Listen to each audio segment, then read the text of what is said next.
are back. This is Open Mic with my guests, Mr. Bernard Fibbles and Mr. Cuthbert Phillips. Yes, Cuthbert. You heard the contribution made by Bernard in respect to the thermal energy, which actually I thought was the way forward, but one is never too old to learn. And the kind of respect that I have for Bernard and the department, because he's the energy man of St. Lucia. And I know, the little I found out about wind power is that it is costly for two reasons. The land in St. Lucia is expensive, and the wind factor, from what I'm told, has not been. I think, if I'm not mistaken, it's in Belgium. It's where they have all the windmills over the water. Holland, Belgium. Belgium, correct? And they almost produce like 100% to wind power. But this is very expensive, but they do it because of the environment, mainly, okay? So I'm learning something new today from Bernard, and that is where we can save money, we have to conserve. You know, they have all this LED lighting, which saves a tremendous of power on what we use. So it seems that is the direction to go. But there's a catch-up, Michael. Yes. We call wind power and solar energy alternatives. Yes. They're not in the true sense of the word. Okay. Because the sun doesn't shine continuously. Correct. So you build a solar power plant, you must also have a backup diesel plant. Got you. You build a wind generator, it must be backed up with some other form of generation, diesel. Even countries that have hydro, St. Vincent and Dominica have substantial amounts of hydro. Yes. Yet still power there is a lot more expensive than in St. Lucia. For the simple reason, hydro isn't cheap. Water isn't free. Hydro stations are very expensive to build. And we know that rivers are drying out all over the world. So although we have no hydro in St. Lucia, electricity in St. Lucia is cheaper than Dominica or St. Vincent. Wow. I think you might save on imports of gases. They're not true alternatives in the sense of the word. You must have backup to do that. So there are no easy answers. I'm not saying that we abandon the issue. Yeah. I suggest I've suggested with caution. Yes, with some caution and some common sense. Right. And listen to the experts. We can never hope to solve the energy dilemma ourselves. Yeah. The rest of the world, in Holland, for example, and Europe, there's an integrated network where everybody is connected to everybody else. So if the wind dies in Holland, they simply put the mains on and get power from Germany or from France or anywhere else. Here we live on an isolated island. We can't plug into anybody else's power source. Correct. The French have geothermal power in Guadeloupe. Yes. They've spent hundreds of millions of dollars on that. Wow. Hundreds of millions. And we can never hope to match the French in the kind of contribution they've made. Recently, in the last few years, there's been some exciting finds in Nevis. And then they found to their great horror, they didn't have the capital to develop the geothermal resource in Nevis. It takes money, literally, to start that ball going. The new talk is Dominica. The suggestion that they want to run this gas line from Trinidad to St. Lucia, Barbados, Dominica, and Martinique. If that comes on stream, how helpful will that be to us? There's this very serious, important condition. Yeah. We are such small users of the gas that it makes no commercial sense to bring gas to St. Lucia. Okay, right. The viability of gas to St. Lucia depended almost entirely on taking gas to Martinique and Guadeloupe, where you have a huge industrial enterprise. If you don't get to Martinique and Guadeloupe, coming to St. Lucia makes no sense. Okay. So we are only part of the tap off from what would have gone to gas that was taken to Martinique and Guadeloupe. Yeah. On the last, another question. The fact that Petrocarib, which is something that the government has felt that could reduce the prices. But what I'm learning now, the support from that system would only come from, if we buy the fuel, there'll be really no change in price, but a percentage of that will in turn be loaned out to the St. Lucia government. But by the same token, the format for which they present is already presented by the European Union, because today there are funds available. For instance, I was told recently that 4 years ago, 5 million euros was made available to CARICOM in Guyana, and not one state applied for the loan, and the money went back. Now I see where another 3.5 million or something is being or €1.5 million is being lent to CARICOM. But you have to have the correct officers and staff to make the proposal to get the money. Were you aware of that? I'm not familiar with the details concerning Petrocarb. Yeah. But certainly, the benefits would not be downstream if there are any benefits accruing. They're not directly related to selling electricity at a price cheaper than it exists right now. Yeah. It redounds to benefits the government in borrowing at a more extended rate and for other services. So the consumer isn't necessarily going to see any immediate benefit in terms of cheaper. But I have to tell you, Luslec has ongoing contracts, had ongoing with Hess Oil. Yes. Because we are the next door neighbors. We were the next door neighbors, and there's simply a pipeline that was computer controlled. When the tanks ran dry, the computers switched on and pumped the fuel across. Right. And in 1997, when the idea of Petrocarb was first announced, what the details are now, I say I want to just make that caveat that I'm not familiar with. Right. But certainly in 1997, the offer in terms of fuel supplies to Luslec from Hess was superior to what was offered by Petrocarb. Okay. In 1997, we are nearly 20 years later down the road on that. So what transpires, I don't know.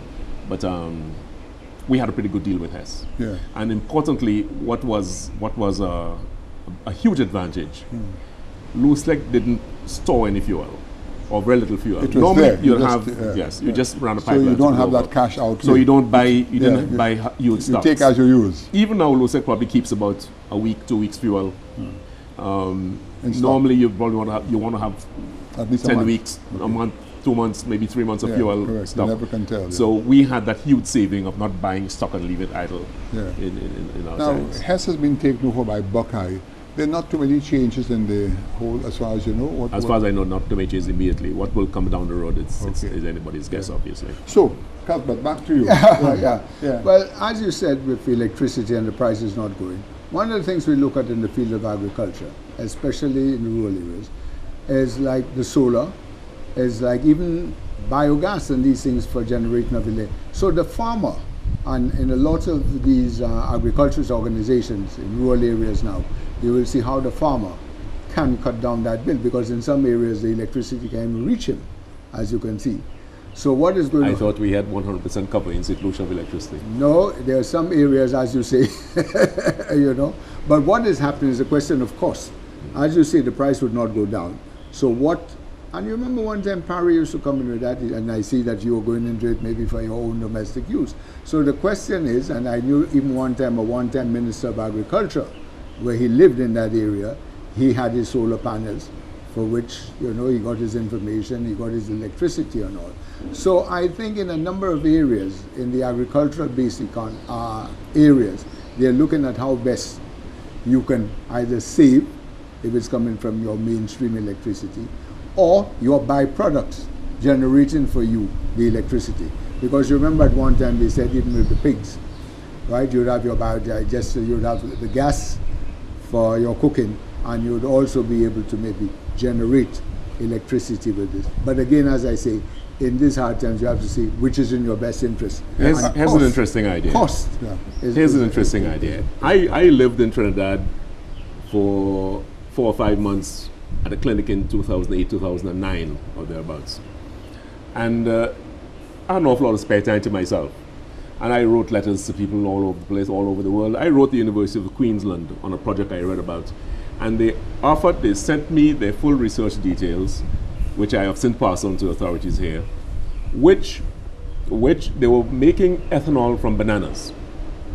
And it's a relatively simple matter to do. It's simply a fermentation process. Anybody can do it in their home. And they were promoting the idea of using bananas, which are essentially low-quality bananas. In fact, the whole banana tree can be used as stock in the making of ethanol. And using that ethanol to blend with gasoline. Up to 25% of ethanol can mix with gasoline with no impact on vehicle performance. And this could have the impact of two things: restoring the countryside, let farmers go back and grow bananas to create ethanol, and reducing our gasoline import bill by blending ethanol with gasoline. Obviously, you need a major source, a major blender to do that. And this is where partnerships come in. Yes. We have Buckeye, Right. maybe, possible. We can do arrangements with them, let the farmers go back and grow bananas and ask Buckeye whether we start a business concern to blend ethanol bananas. But there are opportunities. In fact, and that, funny enough, that was actually discussed by many people in St. Lucia. I heard it at many cocktail parties. That when Buckeye came in, they came in as a new organization, and for the first few months, when people are getting allowing their feet to get wet, that's when you kind of talk to them. But something I wanted to ask you concerning the banana industry, which has bothered me over the years, you know, because I know for a fact there's a fair amount of aid available all the time. And I've talked to 1 or 2 farmers, and what they have said to me, you know, especially after the Thomas and the trough, everything is washed away. Because I went around the island myself, and I was really heartbroken to see what I saw. And also I'm told that after that, that's when you get the black Sagatoka. It comes in because of that. But don't you think that in this day and age, that rather than go and get a couple $1 million here and there, we could arrange whereby they could bring in the fertilizers for the people and some irrigation equipment, you know, and have it well supervised to get the people up and show there's an interest to get the industry going again? Michael, over the years, when we look at storms and when we look at disasters in the field of agriculture, and when we look at fertilizers, and I can tell you because I've been around in it for the last 40 years and I've seen the way it operates, and unless we can remove what you call sometimes after the storm, the politics in these things, we are going to go through the same thing. Michael, just recently I myself, I can show you pictures. I mean, I went around the island, I took pictures in the field. When you look at even a place like sometimes, even take Roseau, the river is coming down. The guy is planting vegetables within that area, low line on the river banks. Right.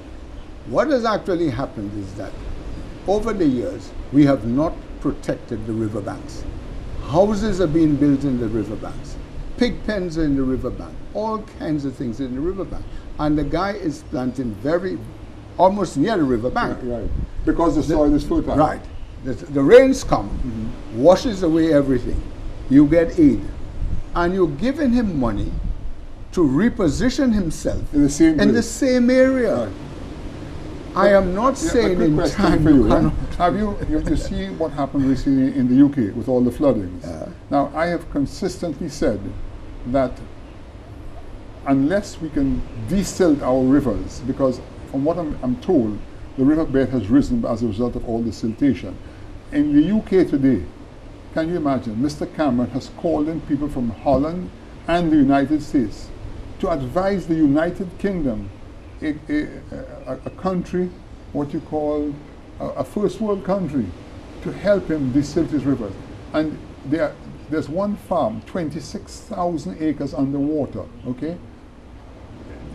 You are more in the agricultural field than I am. Am I correct in assuming that these riverbeds are too high now? Michael, we have reports telling us, yes, and sometimes I don't know where these reports are lying, but just recently, I mean, Mr. Tibbles knows the amount of reports I had. I think my house must have got burnt with all these reports in it. And they're telling you, coming down from the Bad Little, right down into Cul-de-sac, the question of managing the banks of these rivers and controlling the silt.